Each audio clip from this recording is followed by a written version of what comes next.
All right, so many people hear self-care and they think of it as a bubble bath, a yoga class. While those are good, experts say we've got it all wrong. Yeah, so here to give us some new tips on how to properly build relationships from within, author and former psychologist Dr. Elise Boyce. Good morning to you, doctor. How you doing?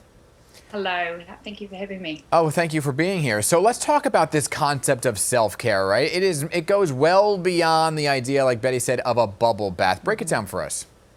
Yeah, so it's been very commercialized, but self-care is generally kind of what it sounds like on the label, right? So you should do physical self-care. That's kind of the basics of things. One thing is like not neglecting any one particular domain of your life. So making sure that you're not neglecting love, or you're not neglecting pleasure, all of those kinds of things.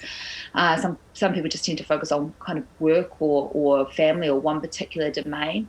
Balanced thinking, so not blaming yourself too much, not blaming other people too much, and having the tools and strategies that you need to function at your best. So things like having strategies for overcoming ways that you self-sabotage. So for example, if you're someone who procrastinates a lot, then having some strategies for that. So what I'm hearing from you is self-care isn't just about being introspective, but it's also about trying to balance you and your relationships, because that in essence is your world, right? And if you can't take care of that, then the self-care part starts to diminish. Yeah.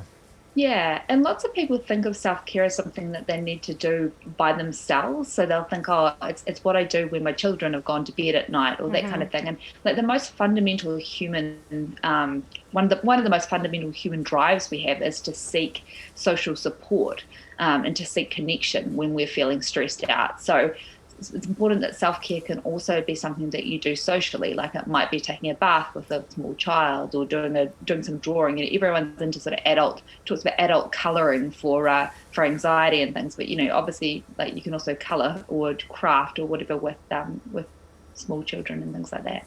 Yeah, I mean, there are adult coloring books, right? So the word no, I think people associate that as something very negative. They have a hard time saying no, but that can go a long way in really helping yourself. Yeah, it can do. Like, so good boundaries are important. One of the things people get wrong, one of the negative stereotypes of self-care is that it's about putting your own needs in front of other people's. And I think good self-care really ends up being that. Like, you want to look primarily for ways of doing self-care that are synergistic with other people's needs. So, like, finding things to do with your family members that feel self-caring to you. Everyone needs some alone time, but it's not that stereotype of, Korean skincare and bubble baths and treats.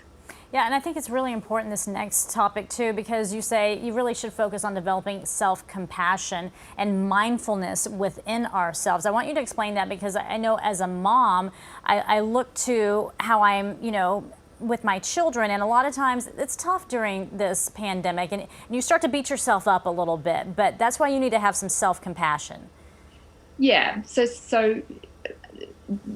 self-care is as much about your thinking as about your behavior, right? And changing your thinking is something that is a very portable strategy. You can use it in any situation. And one of the things people do is they try and motivate themselves to improve by being self-critical. And there's a lot of research showing that doesn't work, that the best way to motivate yourself to improve is to be self-compassionate, to recognize what you're feeling. How do you do that, though? How do you do it? You just tell yourself, I'm good enough, everything's As Stuart Smalley, how do you do it? I'm good enough, I'm smart enough, and dang it. People like me? People like me. Yeah, so one is just to name the feeling. So that's stress reducing itself, like to say I'm anxious or I'm frustrated. And then another thing is to look at the situation from multiple perspectives. So say, like, if I was viewing this situation very self-critically, how would I view it?